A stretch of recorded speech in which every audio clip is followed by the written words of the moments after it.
Did you know that the world is actually controlled by extraterrestrial reptiles who patrol this flat Earth and install 5G networks to control our brains? I mean, it becomes obvious when you look at all the evident patterns, and if we extrapolate a tiny bit and link the weird occurrences over there, and you relate all the connected events and disasters, and you use your imagination, ta-da! We have a conspiracy theory. Now, I used to watch conspiracy theories for hours on YouTube, falling down rabbit holes and entertaining conspiratorial beliefs. I found them really entertaining, but for others, conspiracy theories might provide comfort, satisfaction, or an explanation.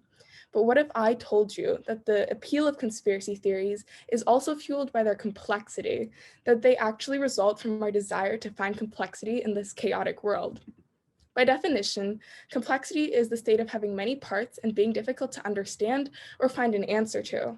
When we elaborate conspiracy theories, we demonstrate a preference for complicated situations over simple ones. But why do we often feel the desire to develop tangled webs of explanations and solutions? Why do we feel the need to overcomplicate our lives? We have this thing called a complexity bias, a tendency to look at something understandable and perceive it as having many parts that are difficult to understand. We therefore make simple tasks seem more complicated than they actually are. It's the assumption that complexity always outperforms simplicity, and because of this, we associate complexity with superior performance, success, and credibility. Research shows that around 56% of people have the complexity bias according to the behavior, which is like half of the people in this room watching this right now. Our complexity bias can be something really desirable that enhances our enjoyment of songs, stories, games, books, and even food. We often complicate our coffee orders, our meals, and our clothes. We can thus lead more rich and satisfying lives. But complexity for the sake of complexity just makes things harder and more obscure. While it does suggest nuance, depth, consideration, and intelligence, it also provides difficulty, confusion, impenetrability, and complication. So of the fight or fight instinct, the complexity bias is our flight response. We don't have to put in the work of figuring things out for ourselves if we irrationally prefer complex options and ignore simple ones. By thinking that something is more complicated than it truly is, we tell ourselves, it's too confusing. Why even bother to understand? Plus, we can accept our ignorance and pass responsibility onto someone more knowledgeable or competent than us.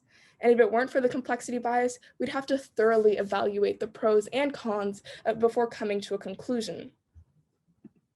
Thankfully, by dealing with our complexity bias, we can avoid spirals of overwhelm and self-doubt. We can actually keep things simple. So here are a few tips I learned along the years to embrace simplicity and rewire the decision-making mechanisms in my brain that favor complexity. And reason from first principles. When you understand from first principles, you can help break down complicated problems and explanations and detect the complexity bias at work. Next time you're at the grocery store, I want you to ask yourself if you really understand the benefits and properties of antiseptic soap, probiotic yogurt, or peptide shampoo.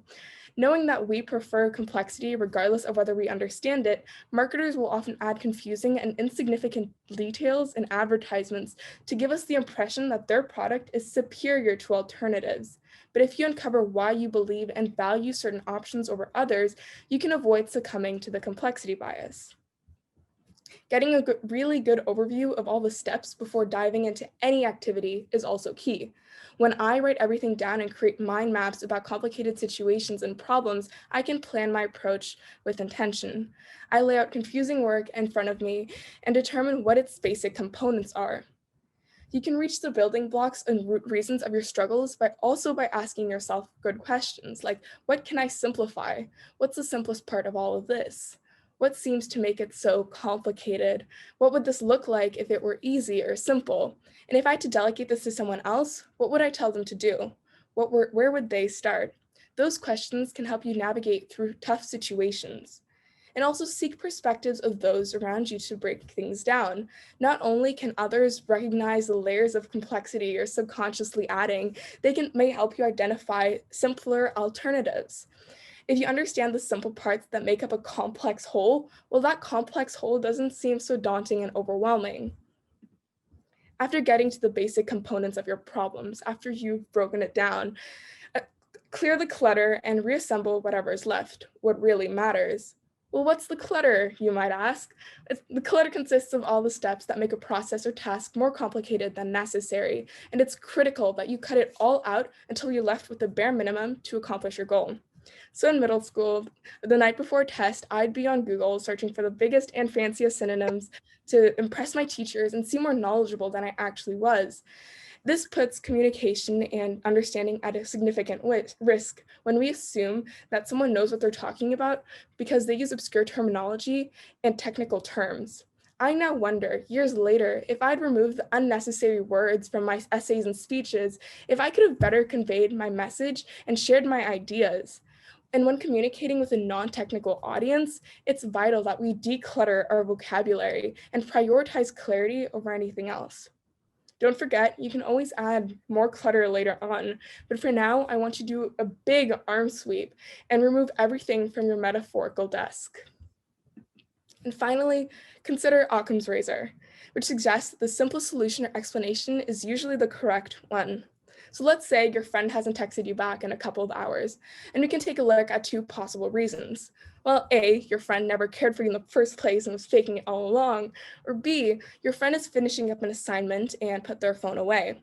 According to Occam's razor, with no further details about the situation, option B involves the fewest assumptions and is most likely the correct one.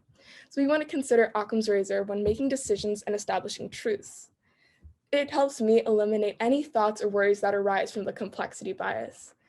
Now, a simple answer does not correspond to a light workload because the task may be simplified and still require a lot of work to get done, but it's up to you to find reason and efficiency in simplicity. It's possible to embrace difficult and complex projects that have a purpose, and when justified, complexity can challenge and stimulate you, but otherwise, it can hold you back and limit understanding. So be intentional about what, why, and when and where you inject complexity in your life. Step back, let go of unnecessary complexity, focus on what makes sense and what yields the best outcome. Now, how will you keep things simple? Hi, my name is Samson, organizer of TKS Community Talks.